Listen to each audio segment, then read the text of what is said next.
ስሚኝማ ወይዬ አለሜ አፍቅሬሽ የቀኑብኝን አግብቼሽ ያሳበርኳቸው። ውይ ደስ አይልም? በጣም ወይ ገርባል። መቼም ብቻ ገና ነው እንጂ በደንብ የሚያብዱት አይደለ? ጨርቃቸውን ጥለው እስኪሄዱ ድረስ በጣም አመሰግናለሁ። የኔ እናት ውድድ ነው የማደርግሽ። እኔም አባት ያን የመሰለ ፍቅር ለ15 ሚሊዮን ብር ብለህ ትክዳለህ? እነዚህን ጥንዶች ማያውቃቸው የለማ ጋይስ። የ15 ሚሊዮን ብር መኪናዋን በስሙ አዙሮ አላቅሽም ብሎ አጠፋሉ። ከድር አንለቅህም፣ የገባህበት ገብተን ነው ለህግ የምናቀርብ። እኔ በጣም ተሰምቶኛል። እንዴት የሴት ልጅ ልብ ትሰብራለህ? 15 ሚሊዮን ብር አንድ ቀን እንኳን ጠግበህ ምሳ ለማትበላበት ብር ለምን ከድር?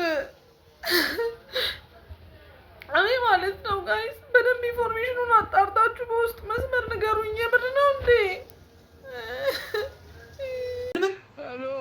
ሮዚ ሎቦኮ 16 ሚሊዮን ይዞ ጠፋ። ና ይሄማ ጥብስ ነው። ቆይ ጃንዬ ይቅርታ፣ እንመለሳለን ባንቺ ጉዳይ። ጃንዬ እንመለሳለን። እውነት ነው። ቆይ ኧረ ገብቼ ነይ ሰውምዬ፣ ነይ ሰውሚ ጓደኛዬ ናት። ነይ ግቢ።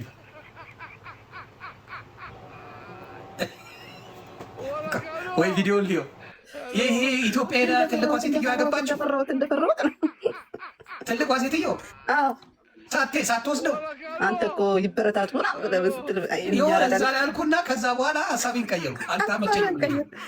ሀሳቤን ቀየሩ። እዛ ማሳጅ አይነት ነው። ስክራፕ ትላለህ። እንግዲህ ሴቶች እየተጠንቀቁ ስክራፕ ነው ልጄ። ቆራ አለኝ እንትን ነው። እስቲ በእናትህ በቃ ይሄ ነገር ላይ ሄድበት ይሁን። ኧረ ሄድበት። ኧረ ጥብሴ ነው ይሄማ። ሄድበታለሁ። እናት ይመቸው አመጣታለሁ። ይመችሽ። የወዙን ነገር ጥም ሲያደርግ ላሽናል እንዴ እናትዬ። ጣፍተው እንግዲህ። እሺ እናት ልቀምመው። እሺ እናት። ኧረ ልዘግባችሁ ቤተሰብ ከሚኒሶታ። ቆይ ሴትየዋለች። ቆይ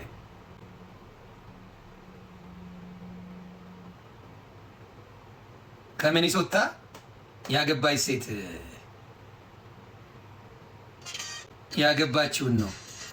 ከሚኒሶታ አምፍሮ ሚኒሶታ ብላ የሄደች እና እኔ በቃ ሼም ይዞኝ እንትን ብያል ነበር። ከዛ ይሄ ነገር አልተመቸኝም አላልኳችሁ?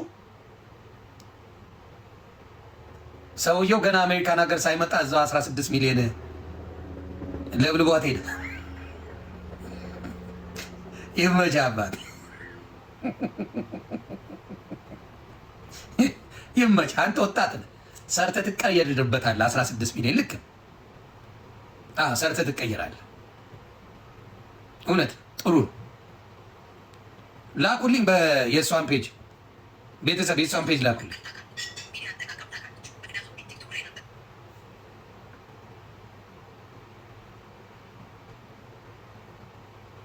ላኩልኝ ቤተሰብ። ሮዛ ከድር አገኘዋል።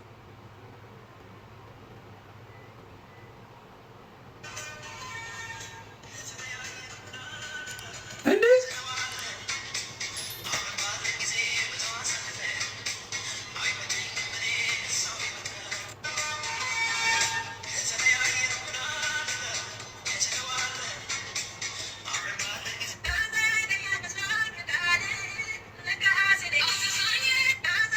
ኧረ ለቅሶላለሁ።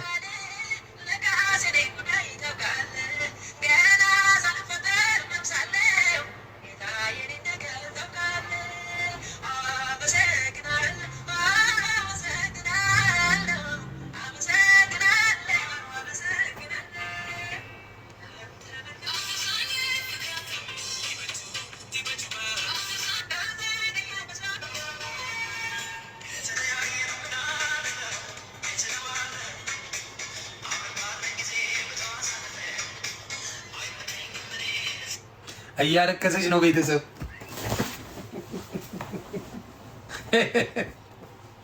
ሆነ ተከናወነ። እኔ ተዉ፣ ሶሻል ሚዲያ ላይ ተዉ፣ እኔ ስሙ ተዉ፣ ነቢይ ነኝ ተዉ። አሁን ሳላለቀስ ነው የምነግራችሁ። አልቅሼ ነቢይ ነኝ ብላ አልሰማ ብላችኋል። ሳላረቅስ ነው እምነግራችሁ። ሶሻል ሚዲያ ላይ ፎንቃችሁን ይዛችሁ የመጣችሁ ሰዎች፣ ፍቅር ይታወቅልን ያላችሁ ሰዎች ልቡኮ ይኸው እየተፈለገ ነው። ጀለስ ፍቅሩ አድርጎበት 16 ሚሊዮን ቅሙ እግሬ አውጪ ላይ እኔ አላልኩም ቤተሰብ እኔ አላልኩም። እኔ አሉ ነው የሰማ ነው።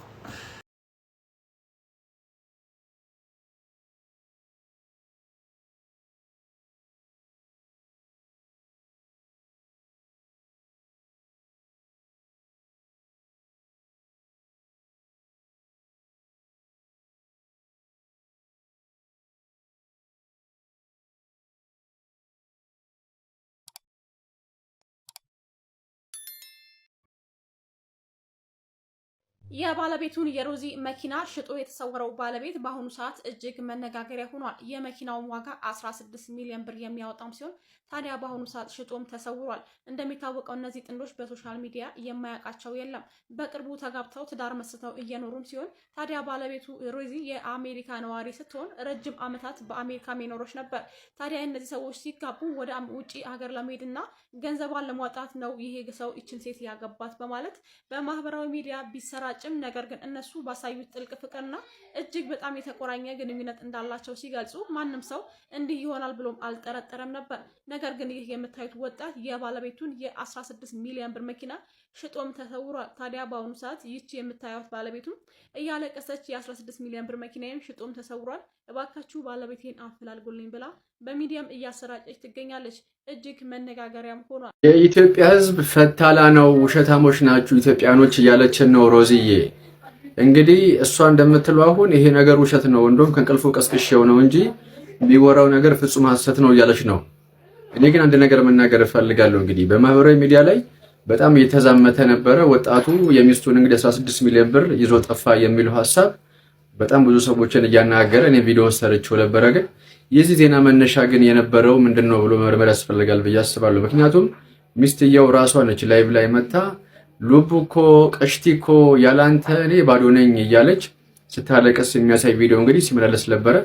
በዛው ቪዲዮ ላይ እንግዲህ ኮሜንት መስጫ ሳጥኑንም ዘግታው ነበረ። ያንን መዝጋቷን ተከትሎ እንግዲህ ብዙ ሰዎች እንዲህ አይነት ነገር አለ ብሎ አስቧል። ምናልባት ደግሞ አጠገቧ ያሉ ሰዎች እንግዲህ ብዙ ወዳጆች እንዳሉን ሁሉ ደግሞ የኛን መቆም የኛን መደሰት የማይፈልጉ ሰዎች ይኖራሉ ብዬ አስባለሁ። እነዛ ሰዎች ባራገቡት ዜና መሰረት ነው እኔም ይሄንን ዜና ልሰራ ያሰብኩት። ግን ለሁሉም ነገር መነሻ የነበረችው እሷ ነችና እሷ እንደምትለው አሁን እንግዲህ የኢትዮጵያ ሕዝብ በሙሉ ውሸታሞች ናቸው እንጂ ይሄ ነገር አልሆነም እያለች ነው ያለችው። እኔ ግን አሁንም ቢሆን አንድ ነገር እጠራጥራለሁ። ምናልባት ይሄ ነገር ሰው ከምንም ቢሆን ከመሬት ተነስቶ የሆነ ነገር ሊናገር አይችልም ብዬ አስባለሁ። አንዳንዶች እንደሚሉት ከሆነ እሷ ገንዘቧን እዚህ ያስቀምጣለት እሷ አሜሪካን ሀገር ነው ያለችው እና በዛ ምክንያት የወሰደባት የሚሉ ሰዎች አሉ።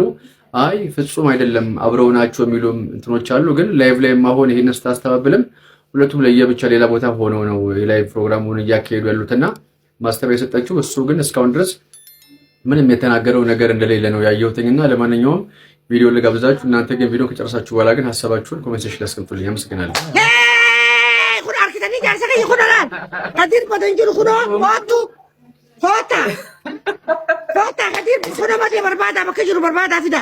ውሸታሞች የኢትዮጵያን ውሸት አይታችኋል። ውሸት ከእንቅልፉ ነው የቀሰቀስኩት። አሁን ውሸት ፈታለ እኝ መቃሳ ካንፋና ይመካ መቃሳ እኝ በዳሳ ጃኒን በዳሳን ካማት በዳሳ ለከሲቲልማ ሆቱ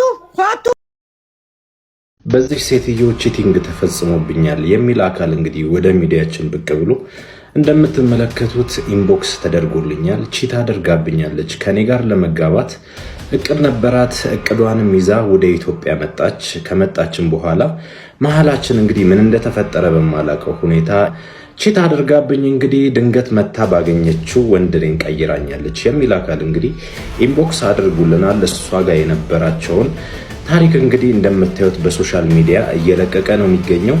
እንደምንጋባም የቀጣዩ ባሌ ለቀጣዩ የሰርግ ዝግጅቴ እየተዘጋጀው ነው ብላ ፌስቡክ ላይ ሁላ ሳይቀር ፖስት አድርጋ ኢትዮጵያ ውስጥ ከመጣች በኋላ ምን እንደተፈጠረ ሳላቅ ከኔ በኋላ ላወቀችው ለሬዲዋ ፖሊሱ ስለሚሰራ ለከድር ለሚባል ጎረምሳ ራሷን አሳልፋ ሰጥታ እኔ ላይ ቺቲንግ ፈጽማለች። ሚስቴን በአደባባይ ተነጥቅ ያለው የሚል ግለሰብ የኢትዮጵያ ሕዝብ ይፍረደኝ እያለ ነው በአሁኑ ሰዓት የሚገኘው። እናንተስ ምን ሀሳብ ምን አስተያየት አላችሁ? እውነቴ ሰውዬ ቺት ተደርጎበትም ከሆነ በምን አግባብ ሊጠይቃት ይገባል ብላችሁ ታስባላችሁ? እናንተ እስኪ ኮመንት ላይ ሀሳብ አስተያየታችሁን አስቀምጡልን። ተከድቻለሁም ቺት ተደርጎብኛልም ላልከው ወንድማችን እጅግ በጣም ነው የምናዝነው። የኢትዮጵያ ሕዝብ እንግዲህ ምላሹን ይሰጣል። ልጁም አክሎ የተናገረው ነገር በኢንቦክስም እንደገለጸልኝ ከሆነ ሴትይቷ ወንዶችን እያማለለች በገንዘቧ ወንዶችን እንደ ሸንኮራ መጣ አኝካ የምትተፋናት። አሁን አገባውት የምትለውንም ባሏን ትንሽ ለመፈታተንም ሆነ እንደኛ እንደ ሸንኮራ መጣ ለመጥፋት እድል አይኖራትም። ምክንያቱም እሱ የህግ አካል ነው፣ ፖሊስ ነው፣ በሙያው ፖሊስ ስለሆነ እሱ ላይ እኛ ላይ እንዳጭበረበረች እሱ ላይ ማጭበርበር ሙከራ ታደርጋለች ብለን አናስብም። ግን ሴትይቷ ከወንዶች ጋር እንግዲህ ያላት ህይወት እጅግ አሳፋሪ ነውም ሲል ገልጿል። ምን ያህል እውነት ይሁን አይሁን እኛ የምናውቀው ነገር የለም። እንደ ሚዲያ ግን የኢትዮጵያ ህዝብ እንዲነጋገርበት ይህን መረጃ ወደ እናንተ አምጥቻለሁ። ተነጋገሩበት።